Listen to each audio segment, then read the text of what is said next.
Namaste, beautiful souls. It's Dr. Danny. Welcome back to my channel. So glad you guys could come and hang out with me for just a minute or two. Actually, maybe a little longer. I have a PowerPoint for you today.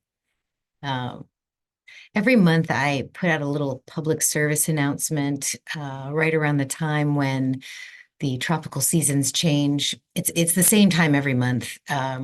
So this month is no different. Today, the 22nd, the tropical seasonal calendar switches to Libra season, and it's 30 days long. So I wanted to talk about that. I wanted to just kind of show you where the sun actually is. And then I went on a little intellectual rabbit hole because I said, well, where exactly is the sun? How do we know that?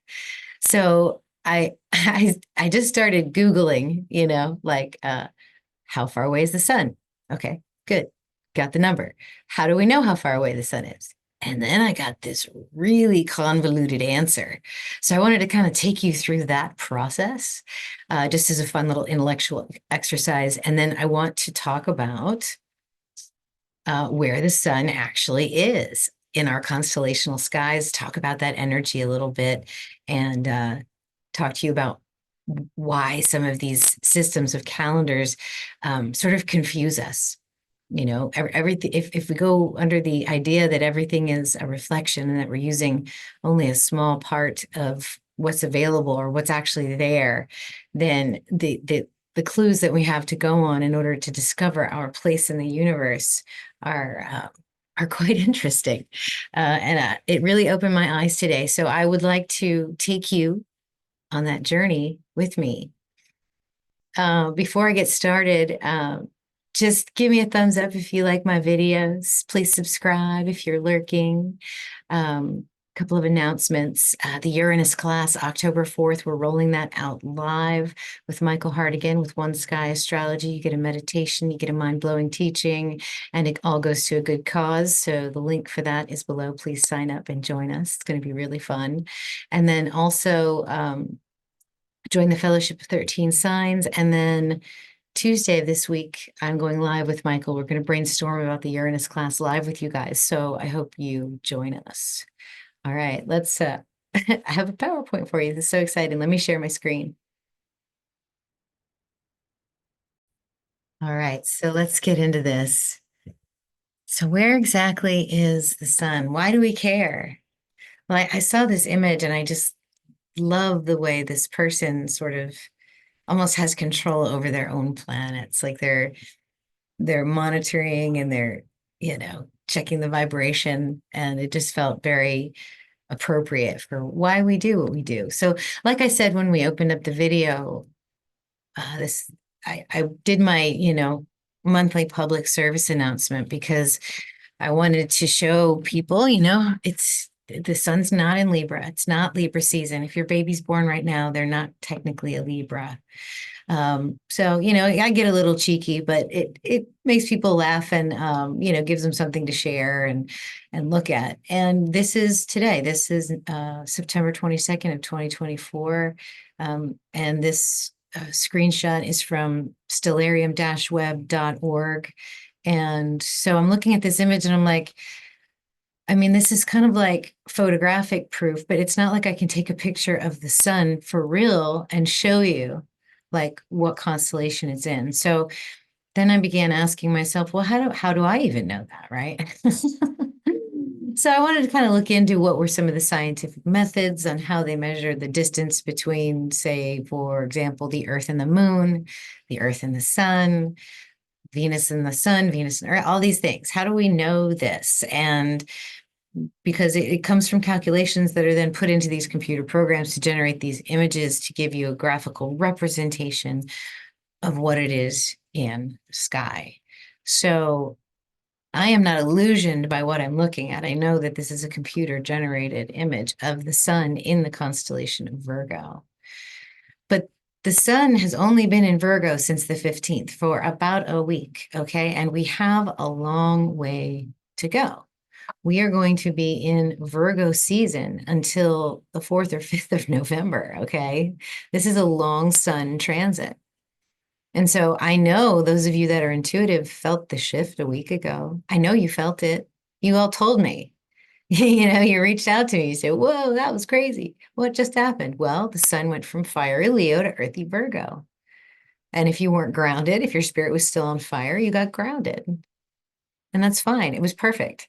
It was time to slow down a little bit, to take in some of the earth energies. So we're gonna explore Virgo energy a little bit more, but I wanted to kind of share with you my intellectual rabbit hole to figure out how far away is the sun, because how do we know how fast it's moving and all that good stuff? And you know, the given number is about 93 million miles, or 153,000 million kilometers, or something like that. And that's an ish. Okay, that's like a plus or minus, because the sun actually wobbles a little bit, and the Earth's orbit is not completely circular. So we have what's called perihelion and aphelion, where the Earth is farthest away from the sun and closest to the sun. And I think when it is northern hemisphere wintertime, southern hemisphere summertime is when we are usually at perihelion, when we're closest to the sun. Aphelion occurs in the opposite seasons. So, given all of that, the ancients, folks before the Common Era, about 100, 200 years before the Common Era, literally were able to come up with some somewhat precise, I should say, using inaccurate means with shadow and trigonometry. So they were able to take mathematical calculations, mathematical concepts, and what they were observing with the shadows, and pretty much guesstimate the distance to the moon. So they were able to figure that out. They did it by watching eclipses using the concept parallax. And so this data comes from this article here at the Universe Today. How did we find the distance to the sun? And so the first distance to be measured with any accuracy was that of the moon. In the middle of the 2nd century before the Common Era, Hipparchus pioneered the use of a method known as parallax. So the idea is simple. When objects are observed from two different angles, closer objects appear to shift more than do the farther ones. You can demonstrate this easily for yourself by looking at your finger at arm's length, closing one eye and then the other, and your finger will move from side to side. That's parallax. So what they did is they calculated the distance, how far they were. And it has to be, I think, at least 1,000 to 2,000 miles. And they documented what they saw with the moon, and then they calculated the difference in the distances between the two, what their observations were, did a little trigonometry, and then they were able to basically estimate the distance to the moon. They were able to identify the diameter of the moon, the speed of the moon, the diameter of the sun, with all of these lights and shadows by using eclipses. I mean, it's amazing. You can go here and kind of read the full story, but they basically just did it with light and shadow and observation. And why am I talking about the moon right now? Because I thought we were talking about the sun, but it's important because if you're going to use parallax, you need to know at least one of the distances from the sun to the moon. And so what they did was they were able to triangulate and then come up with the distance to the sun by using the distance of the moon. Another method that they used that was calculated in France and England by Halley, the guy who was named, that Halley's Comet's named after, came up with a brilliant idea to use the transit of Venus, but he was actually going to be way too old to do it by the time Venus was going to do the transit again. And what we mean by that is that if you were to have a telescope at the sun, you could see planet Venus transiting across the face of the sun.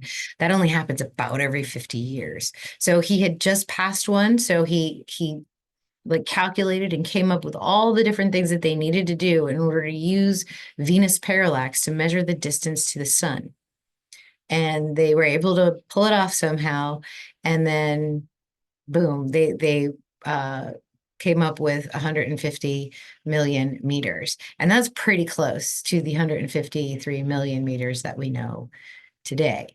So here's kind of a graphical example, basically using the same idea with the moon parallax to get the distance from to the moon. They did the same thing with Venus parallax in order to estimate the distance to the sun, and then using this equation. So you put all that together, you know all of these pieces, and then you can derive the distance of the sun. So we had a pretty good idea how far away the sun was based on Kepler's law, and specifically the third law, which was published and codified in 1619. And refinements have been made since then. So I just thought that was super fascinating. And the whole idea is not to confuse you or to show you any like difficult concepts. But the idea is that if you and I were to stand about 2,000 miles apart at the exact same time, take a picture of the full moon so that we could get the stars behind it, there would be a little bit of difference in our pictures. And then we could then get the distance of the moon. Then what they did, I think it was Hipparchus or one of those guys, they were able to, at a quarter moon, they would know that the moon was exactly at 90 degrees to Earth and sun, and they were able to calculate the hypotenuse. So that's how they got the distance to the sun. And they weren't far off, really. It's really quite amazing. Nowadays, we've got these reflector arrays, and they did try to do radar, but what happened is when you shoot radar signals at the sun, because it's made of plasma, the signal attenuates so much that they lost like 100,000% of the frequency, and so they weren't able to distinguish any return radar from the background noise at the sun. So they pretty quickly abandoned that. That was tried in the 1960s, and so now we use these laser ranging experiments. And so apparently during the manned and unmanned missions, lunar missions to the moon through NASA, they were able to place in certain spots these reflector arrays on the moon, on the surface that faces Earth. And there are currently observatories and labs that are pinging laser beams off the moon. So we definitely know how far away the moon is with the lasers because of these reflector arrays and because of the laser experiments that are happening. And these are the laboratories from the past and the present.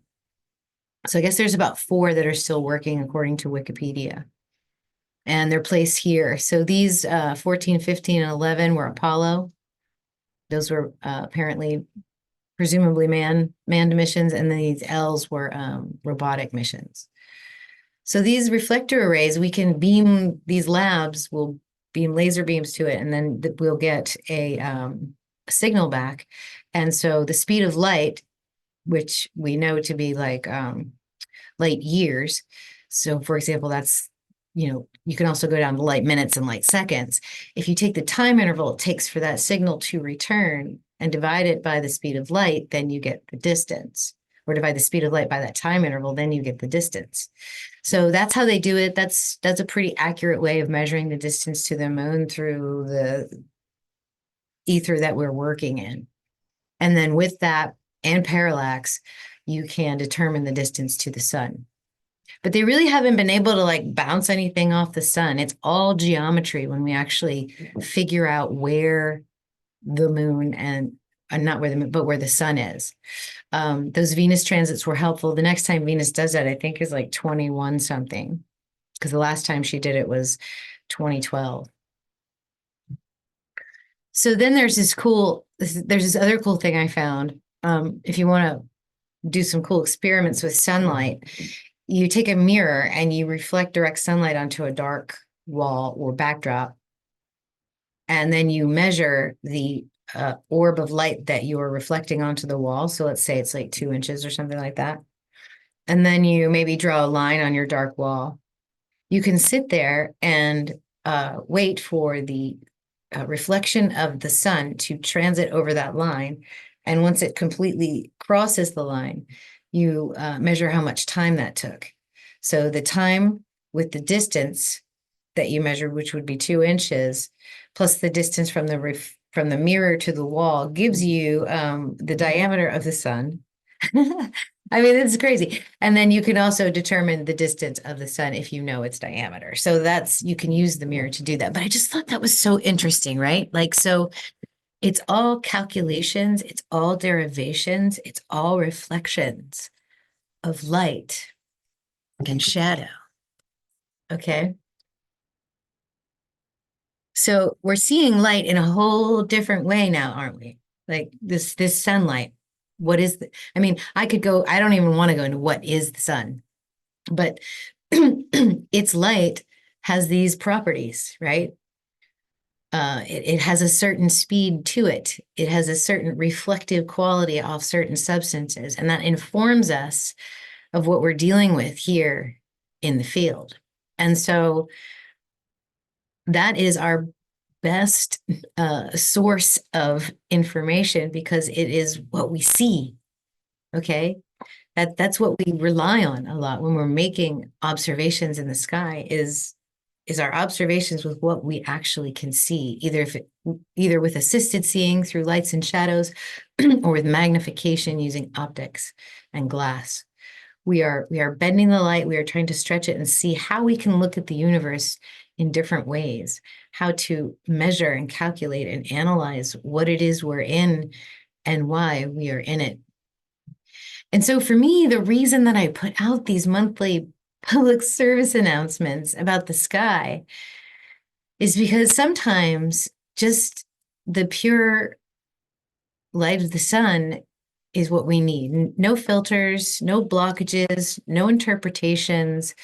We just need to go outside and look up and feel and to sense the world around us as well. That shift a week ago was powerful, moving from Leo to Virgo. Everybody feels it. You just have all this energy, and then all of a sudden you got to ground. You got to ground or you lose it. And so the dates are important because that's what we all agree to. But there's some dates that we maybe shouldn't agree to. And I don't want to belabor this, but I think this is important to show you visually because so many times I speak about it, but I'm not sure if people see what I see. And so what I have to the left here are the dates of the tropical zodiac for the sun signs. It always starts in March on the spring equinox, vernal equinox for the Northern Hemisphere. And so I want you to notice something. So I'm going to circle the dates. This is Aries. This is Taurus. May is going to be it's the 21st, sorry. 21st. And then we go to May 22nd. And then we go to June 22nd. And then we go to July 23rd. And then we go to August 23rd. And then we go to September 24th. And then October 24th. And then November 23rd. And then December 22nd. Oh, it's off of the regular calendar, so we got to go back up here. So let's see. But you get my meaning, right? So it's always around these 3 days. Does that even make sense to you when we're talking about constellations? That the sun would transit basically 30 days through a constellation. I mean, that's if they're all the same size, but what are the odds? Like, I mean, you know? So for me, I feel like you could call these seasons whatever you want. You can call them whatever you want. They mirror our calendar. They mirror our current modern day calendar. And I don't know, this calendar was given to us the same time we were given the canonized Bible. This was given to us the same time we were given the canonized Bible. And they're similar, but they're different. So they're like almost every 30 days, just like this calendar is. So you can call this time frame Leo, you can call it July, you can call it blueberry.